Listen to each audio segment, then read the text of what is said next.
ভাই একজন প্রতিবন্ধী দেখেন তার চেহারা খুব সুন্দর, কিন্তু সেই কথা কইতে পারে না। গায়ে তো খুব ভালো দেওয়া যায়। তোমার নাম কি? হ্যাঁ, নামটা বলো।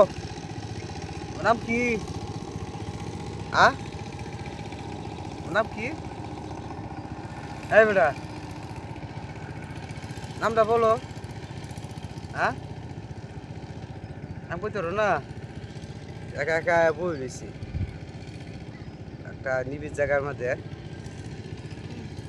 হ্যাঁ, হ্যাঁ, তোমার নাম কি বলো? হ্যাঁ, খাইছো? ভাত খাইছো? হ্যাঁ, খাইছো?